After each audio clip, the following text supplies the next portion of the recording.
at half staff on top of the White House and on top of the Eisenhower Executive Office building. Really a measure and a reflection of the tragedy felt all across the United States on this day. Another note, as Kate mentioning, members of Congress coming over here to the White House to meet with the president. This is an opportunity to show that Democrats, Republicans, all united behind the president. And one other note, security quite tight here at the White House, still very much on a high state of alert. Miles, back to you. CNN's Kelly Wallace at the White House. Thank you very much. Once again, the president will meet with his national security team right about now, and we should be hearing from them a statement to the tight pool, if you will, of press reporters that will be allowed into the cabinet room at 10:45 a.m. Eastern Time. We will get that to you as soon as we receive it. Let's turn it now to David Ensor, who is in our Washington bureau with a bit of breaking news. David. Well, Miles, I want to be very careful how I put this, but U.S. officials confirm that 3 planes in the airspace of Western Canada near Vancouver are currently being tracked by Canadian officials, by the Canadian Air Force and ground officials, and it's unclear what these aircraft are up to. They are attempting to ascertain who's flying them, and chances are, officials say, that there's nothing to this, nothing nefarious. You're probably going to hear a lot of these kinds of reports. The airspace of the entire North American continent is now being watched very closely by thousands of people. But nonetheless, we can confirm that there are 3 aircraft that they are still trying. The Canadian officials are still trying to identify, figure out who they are, why they're up there. They expect to very soon be able to report that there's nothing untoward about this, but at this point they are not able to do so. So those 3 aircraft are being tracked very closely, according to U.S. officials, Miles. David, cognizant of the delicacy of this situation, do we know them to be large aircraft, airliners, or are they general aviation aircraft? We have no additional information beyond what I've just told you, except to say that it is a tracking effort by the Canadian Air Force as well as Canadian civilian authorities. Being taken very seriously up there, but as I say, U.S. officials believe they will shortly be able to announce that there's nothing to this, but given the level of alert now, anything like this is being watched closely, Miles. And David, just to clarify one point in my mind, that unprecedented grounding of all aircraft in the United States yesterday, did that apply in any way to Canada? My understanding is there were some parts of Canada, particularly along the border, that where airports were grounded. A lot of planes were rerouted to there, of course, from the United States. Canada has been very closely cooperating with U.S. officials in the effort to get to the bottom of this and to retrack aircraft if need be. So they are now in constant communication with U.S. officials here in Washington and elsewhere on these 3 aircraft, and as I say, they're hoping to be able to ascertain very soon that there's nothing nefarious to them. But they haven't done so yet. Miles. CNN's David Ensor, who covers national security for us, joining us from our Washington bureau. And we should just underscore the point that this is a story that is unfolding as we speak, and there will be many dead ends as we go down the road here. Bear with us as you join with us in the news gathering process, if you will. Let's turn it back now to Paula Zahn in New York. Paula. All right, thanks, Miles. I need to mention that a bunch of us up here on the platform have just sighted what we believe to be a military jet doing some kind of flyover. In light of what David Ensor is reporting, it doesn't make a whole lot of sense when he is describing, his report made sense describing the activity in Canada, but this jet was traveling south and slightly east of here, appeared over Fifth Avenue. We have no idea what the relevance of that flight is, but it clearly was a military jet. Some folks on here who are very good at identifying military aircraft thought it was an F-16. We will try to confirm whether it was and what it all means. But right now, I have the honor of joining King Abdullah of Jordan now for his reaction to what has happened here in the United States. Your Majesty, thank you very much for joining us today. Do you have any idea who is responsible for this massacre in the United States? I think at this stage it is too early to tell. Obviously, the international community, Jordan included, is working very closely with the United States to try and come up with some answers as quickly as possible. But I'm sure in a very short period of time we'll be able to identify the individuals or the organizations that were behind this very barbaric act. What kind of intelligence support are you providing the United States?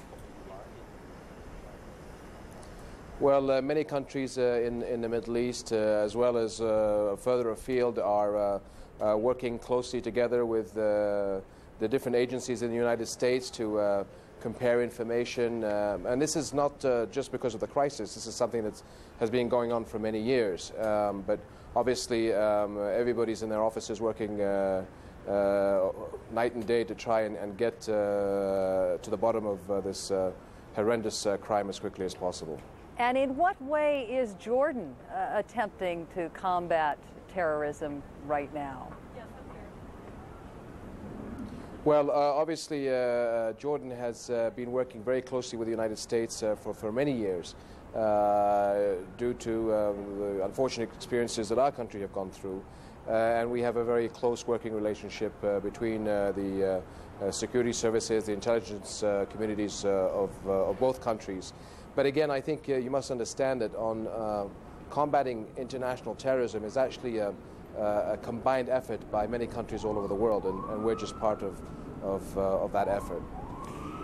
As I understand it, you were halfway across the Atlantic on your way to the United States and your jet turned around. What else can you tell us about that? Well, really, we were almost coming towards the coastline of Nova Scotia when we got the information of the first incident of the first aircraft hitting one of the towers. And as the information began to unfold, obviously we did feel like we wanted to continue to the United States. Air traffic was a problem at that point. And obviously we realized that the government and the federal agencies were going to have their hands full because of the tragic circumstances. So it was better to return home at that point. But all of us here in Jordan would like to share in the sorrow and the grief that has befallen the United States, and in particular the families of the victims involved. A number of world leaders, including yourself, have condemned this attack. Yasser Arafat yesterday condemning the attack. What is your reaction to some of the Palestinians yesterday in East Jerusalem and in the West Bank who were celebrating these attacks in the United States as a victory against Israel? Well, I think we were here in Jordan just as shocked as you are. But again, as you said, a small group, and I think this is a small group of individuals that we're celebrating, and in no way is a reflection of the Palestinian people or the peoples of the Middle East. I think all of us are shocked and saddened and distraught that so many innocent people have been hurt or killed in this devastating incident. And we all have families, and just to think of putting ourselves in the shoes of those bereaved ones in the United States, I think has touched everybody. I have friends of mine in New York. I spent yesterday on the airplane trying to call my friends to make sure they were all right. I think all of us have been touched by this incident, and I hope that this is a renewed effort now by the international community to really be able to work much stronger together. There's a lot more that we can do to break down the barriers of cooperation between different countries, to try and rid ourselves of this horrendous form of international terrorism. Your Majesty, do you think U.S. policy in the region made the United States vulnerable to this attack? I believe that many countries in the world have been target for terrorist organizations. As I said, this is not a phenomenon of this week. The United States and the international community has been battling terrorism for several decades now. And again, it must be pointed out that this is an ongoing battle that happens every day. And I'm somewhat surprised that something like this had not happened sooner. I mean, the law of averages sooner or later the bad guys are going to get one through, and you know, we have to understand that. And I hope America has, and I'm sure it will have the strength and determination to pick ourselves up and really take the fight back to the terrorists and those responsible for the heinous crimes that we saw perpetrated yesterday. So it sounds to me, Your Majesty, and I have to do this briefly, that in essence you're saying perhaps even if, as one of our guests suggested earlier today, peace had been achieved in July of 2000, this still, in the Middle East, this still might have happened. I don't believe so, because I think that if you had solved the problems of the Middle East, and obviously the core issue is that between the Israelis and Palestinians, I doubt very much that this incident would have taken place. And again, that was a reminder to all of us, and why I think so many of us in the international community have been working so hard to bring a stop to the violence and bring people back to the peace process, because in a vacuum, you do allow the extremists the upper hand and a chance to try things as was happened yesterday. And they will continue on trying until we can solve the problem once and for all. King Abdullah, it is an honor to have you join us here at CNN. We very much appreciate your time. Thank you again for joining us.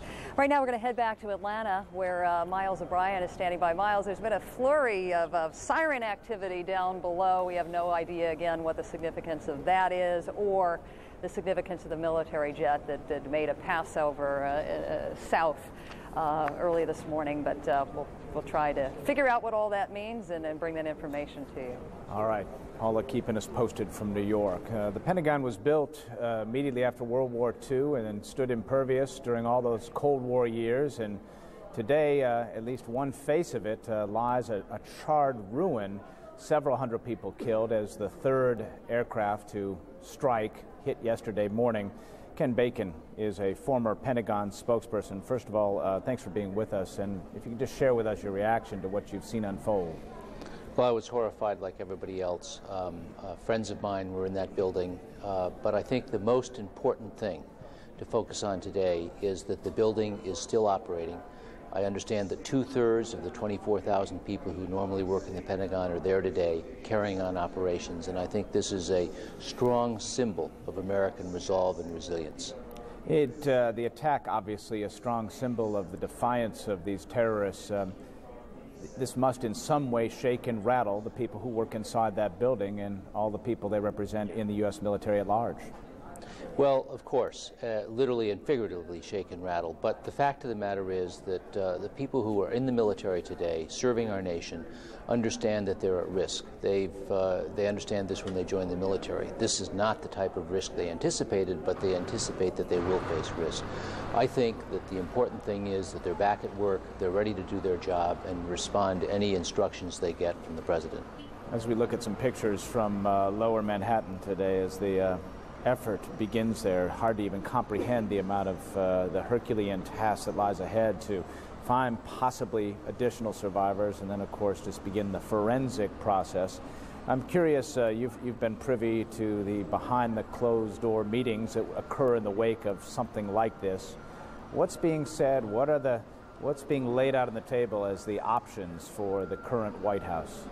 Okay, first of all, at the Pentagon itself, there are three priorities: care for the casualties, limit the damage, and maintain operations. And I think that Secretary Rumsfeld's quick run down to the bombed area yesterday showed that he was paying attention to the casualties. Then he went right back to the command center. Right now, what the Pentagon is doing is working with, while it carries on the operations and takes care of the casualties, tries to stop the burning. It is working with the intelligence agencies to try to figure out who's responsible for this, what I consider to be an act of war against our National Military Command Center, and two, to present the President with a list of options that he can invoke, from which he can choose in making a response. Mr. Bacon, you know, at the risk of doing some Wednesday morning quarterbacking here, if you will. There's been a lot of criticism of the intelligence community in the wake of this. There always is in the wake of a terrorist attack like this. Cognizant of the fact that we talk about, literally the fog of war, do you think there was a misstep? Was there a lack of communication that made this attack possible?